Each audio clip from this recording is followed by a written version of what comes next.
Welcome to Lakewood, open for business. This month we're visiting with A&E Fine Woodworking, a local furniture restoration and design company located here in Lakewood. Today we're going to learn what it takes to make high-end furniture by hand. Coming up next here on Lakewood's KLTV 8.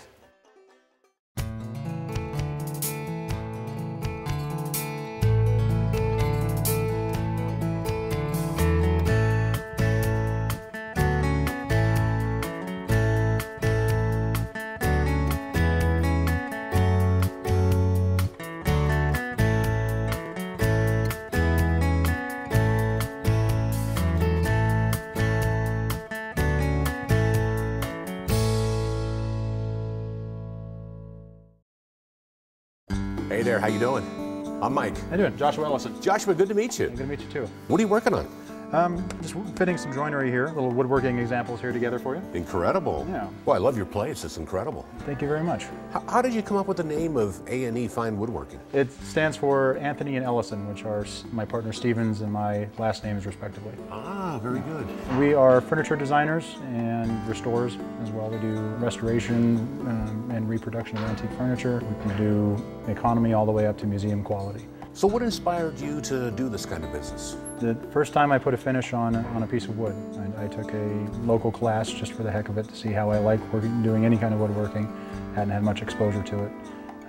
And as soon as I finished it up, it just popped to life and I was hooked immediately. Boy, I love your building. You certainly have got a lot of room here. Thanks. This building's actually been in my family since about 1989. Really? Yeah, my grandfather purchased it for a commercial warehouse. It used to belong to what was Saks Furniture, just right over on the corner of Colfax and Teller Street. So I've actually been working in this building since I was about 14 years old, which is 20 plus years ago. Yeah. This place is really special to you then? It is, it is. I know the whole thing inside and out. Yeah, I've definitely put in my time here, but I'm enjoying it, doing it now as the owner. This truly is an art form. Absolutely.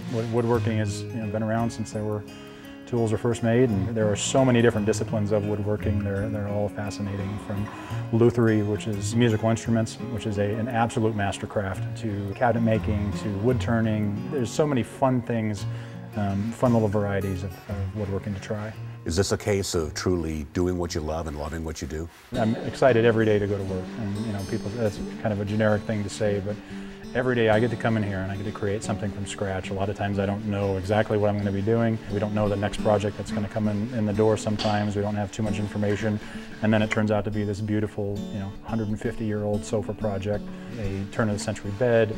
The opportunities I've had as an apprentice and co-owner have just been fantastic. Joshua, what are some of the differences between custom-made furniture and mass-produced furniture? It's a great question. Glad you asked.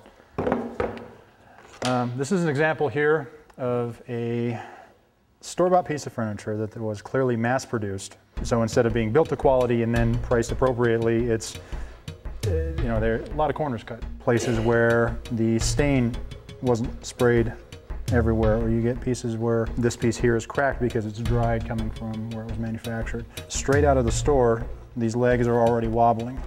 And this is about a $40 table. This is what you're getting from a mass-produced background. When you're talking custom furniture, you have higher attention to detail. What woods do you typically work with here?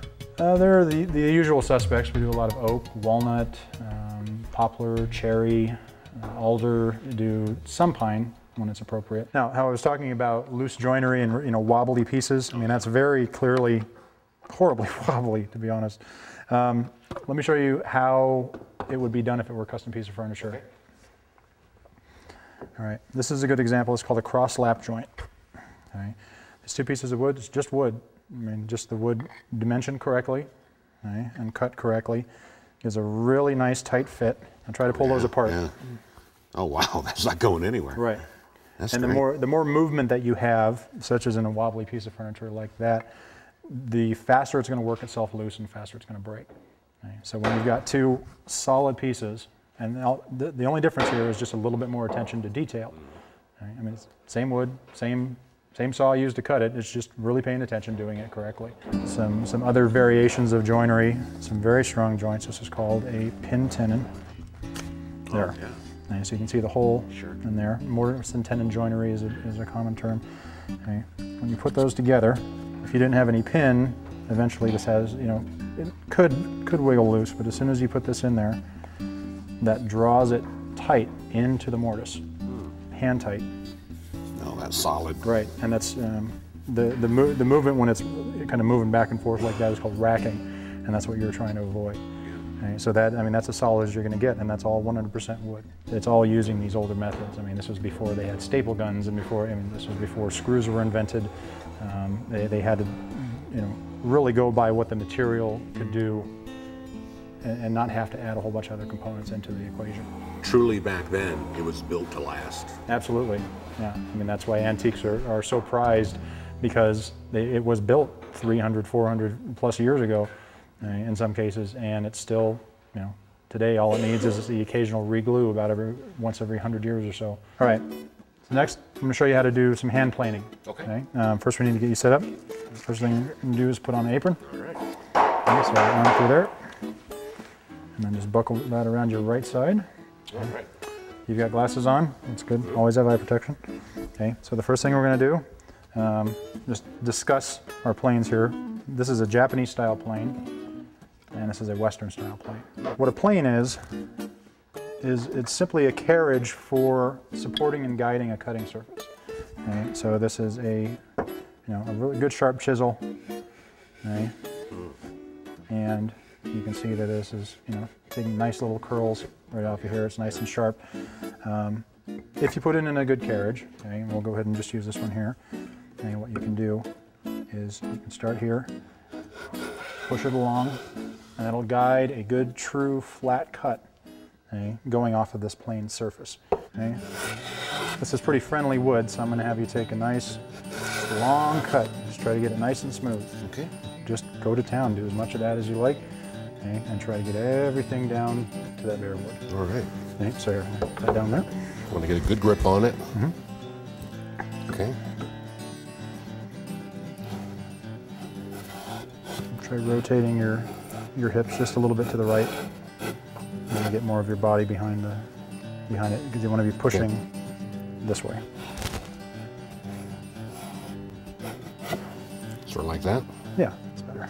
Well, I imagine this is where you really want to make sure you've got some good, up-to-date, sharp tools. Exactly. Most apprenticeships in woodworking, you spend about the first year and a half just learning about the tools themselves. You never get to even touch a piece of wood. Wow. You have to understand the tools, you have to understand how to sharpen them correctly. And that was, when I got into woodworking, I ended up getting very good at sharpening because I had to be. All right, that looks great. Yeah, it's a gorgeous piece of wood. You can feel, I mean, that can get smooth as silk. Oh, yeah. All right, this tool here is called a lathe, and it's used for making anything based on a cylindrical shape. For example, this is a bowl blank. Okay, that's how it starts off.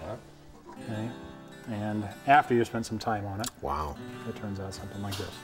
The very first thing we're going to do, okay, is make sure we've got the right safety equipment. Glasses are great, but when you're working with a lathe, it's turning really fast, and sometimes it can spit things at you. So we're going to trade it up for a face shield. Okay, so you want to put that on.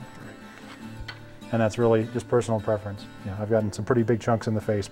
Take our pencil, and I'm just going to mark a few lines equally spaced on here. They're kind of guidelines for us to go through and do a little demo.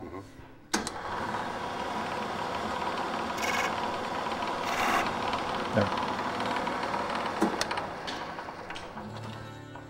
All right, now what we're going to do, we're going to start at those lines and go toward the center between them. And we're going to try to leave those lines existing as long as possible. And the tool's good and sharp. All right. Okay.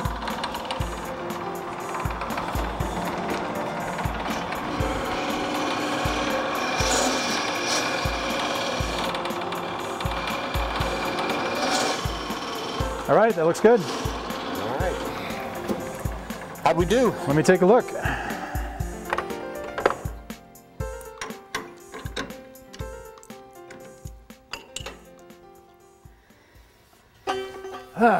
Wow.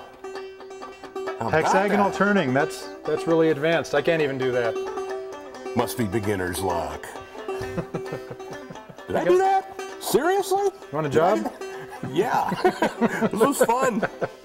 You know, my high school shop teacher never even let me near the lathe. Joshua, that was a lot of fun. How did artisans do this before electricity? Back in the day, you essentially had an apprentice running inside a giant gerbil wheel, at least in a production facility. And that wheel had a belt hook to it that went to the axle on your lathe. And so the apprentice got a lot of exercise, and the master got to do the real work. Incredible. Yeah.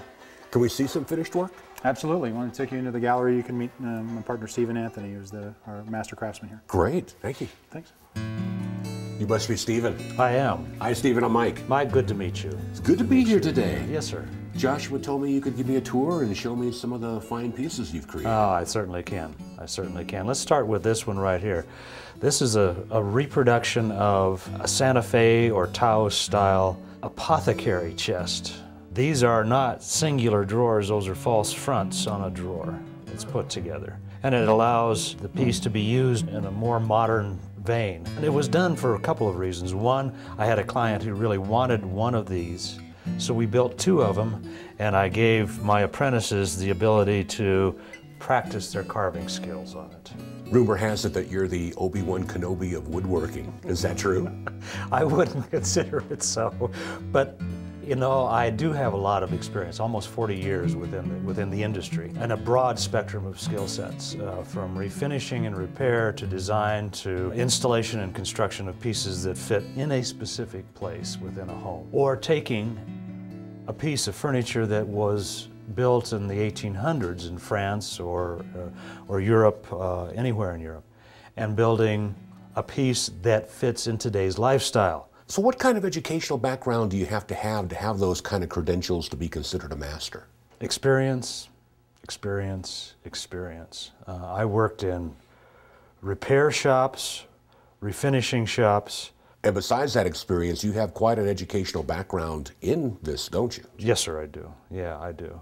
I've taught classes from little guys clear up to post-grad students looking for the skill level and the skill sets and the background in what makes a good antique, so they can go back and start reproducing the same kind of thing. Wow. This group of pieces right here gives you an idea of the kind of skill level it takes to do pieces that are true to different styles, particularly in carving. This is a Central European, what they call a food dresser. They would have served food from this to the table, kept their stemware and plates up above, serving dishes down below, and their flatware in these drawers. And these are all Colorado wildflowers that I've carved into the panels in the piece. So intricate. Mm-hmm. Yes, sir. Beautiful.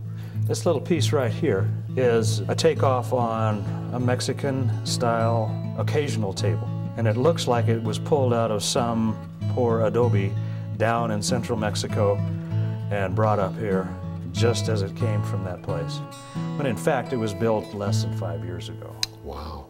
This piece was one piece at one time and sawed in half, and then it opens up and you have the two matching pieces. Wow. A lot of this wood is cut-offs from the end of pieces where it couldn't be used for anything else but book matching. That's not good construction grade wood, but it sure is beautiful. It sure is. Yeah. Stephen, you're obviously a student of history. You're a teacher.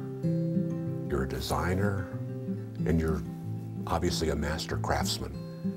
Out of all the things you do, what brings you the most joy? I love to teach. I really do. So it's a matter of being able to work with the apprentices and the journeymen that work with us here to increase their skill level, because I'm not going to be around forever, and I want to make certain that the legacy that I learned is passed on down to the next generation, and they can pass it on to the next generation. Could you ever imagine doing anything other than this? No.